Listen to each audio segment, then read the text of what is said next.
ये कहानी शुरू होती है सुमनगढ़ नाम के एक गांव से, जहां महेंद्र नाथ का कभी बहुत बोलबाला हुआ करता था। समय बीतता गया और बढ़ते समय के साथ लोग उन्हें भूलने लगे। आज महेंद्र नाथ का परिवार भी गांव के बाकी परिवार की तरह ही एक आम परिवार बनकर रह गया था। एक हादसे में महेंद्र नाथ की मौत के बाद उनकी पत्नी ने ही घर को संभाला। वो अक्सर अपनी पोती प्रिया को उसके दादाजी की कहानियां बताया करती थी। बहुत अलग से थे तुम्हारे दादाजी। इन आम लोगों से अलग थी उनकी शक्तियाँ। दादाजी के बारे में कुछ और बातें बताओ ना दादी। वो जादू करते थे ना? जादू नहीं बेटा, वो सिद्धियाँ होती हैं जो दादाजी के पास थी। उनके किस्से कितने भी बताऊं कम ही है। क्या माँ, तुम भी इससे ये सब बताने लगी? कल रात को न जाने ये क्या क्या मंत्र पढ़ रही थी। देखो माँ, मैं नहीं चाहता कि इसका ध्यान पढ़ाई से हटे। पंकज ठीक कह रहा है प्रिया, मैं तो सठिया गई हूँ बेटी।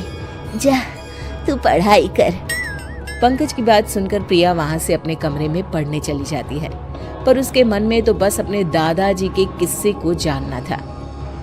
ये पापा क्यों मुझे दादाजी की कहानियों से दूर रखना चाहते हैं? ऐसा क्या है उनमें?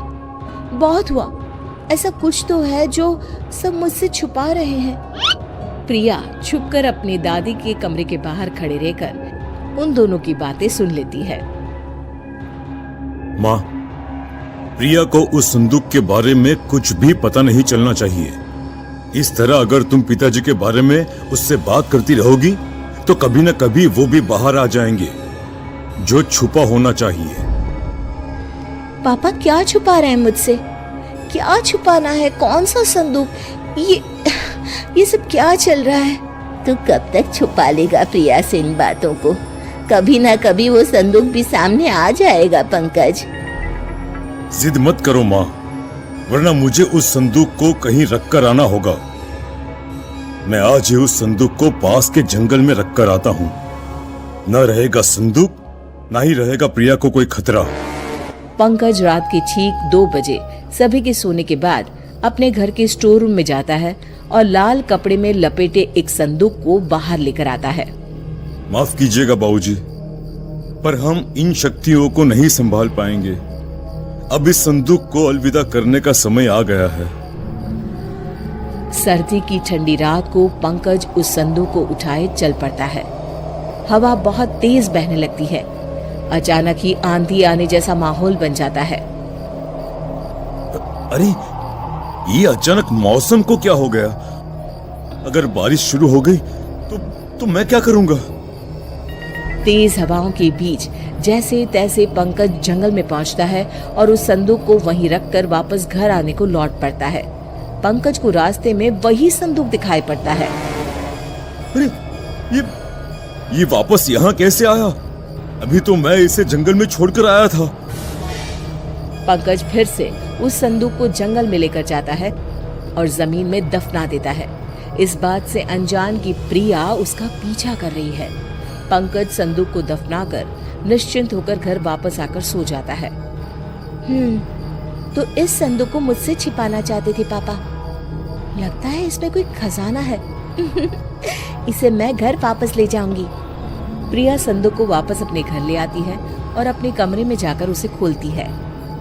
ये सब क्या चीजें हैं? इतना छोटा सा झाड़ू और ये किताब। क्या पापा इनको छिपाना चाहते थे मुझसे?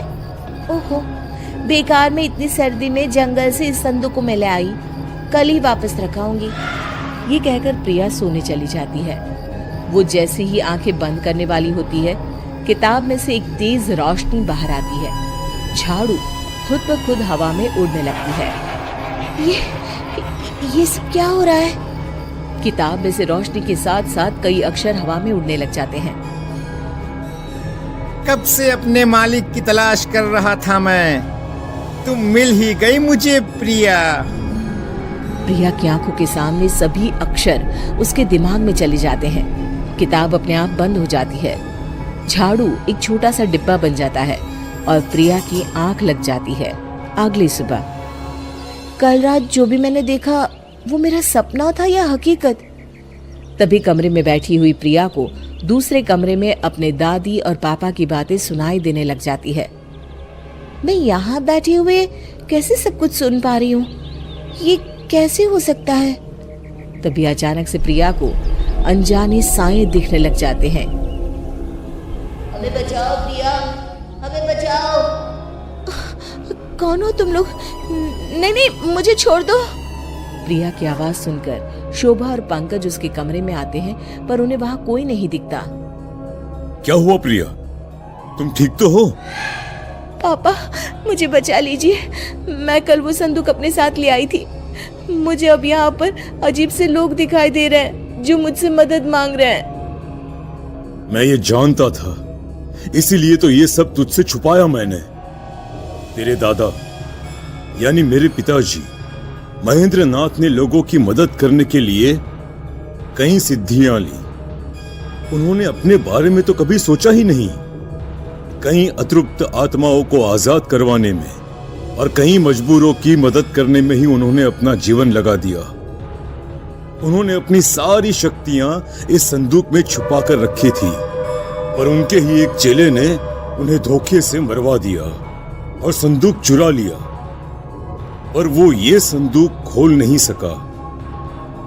मुझे डर था कि कहीं ये शक्तियों को संभालने की शक्ति तुझ में ना हुई, और अगर तू ही इसकी हकदार हुई तो क्या होगा? तेरे दादाजी की सिद्धियां तू ही इस्तेमाल करके लोगों की मदद कर सकती है बेटा। ये आत्माएं बस तुझे ही दिखाई देगी, क्योंकि तू ही है जो इन्हें बचा सकती है।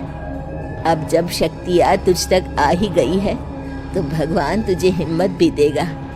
तुझे बस एक गुरु चाहिए जिनसे मैं तुझे मिलवाती हूँ। शोभा अपने पति के बंद कमरे में जाती है, जहाँ वो अक्सर साधना किया करती थी।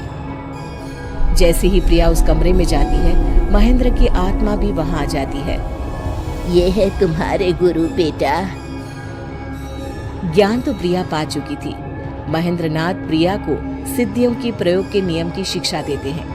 प्रिया इन सब गुणों में महारत हासिल कर लेती है और अपना पूरा जीवन लोगों की भलाई में लगा देती है।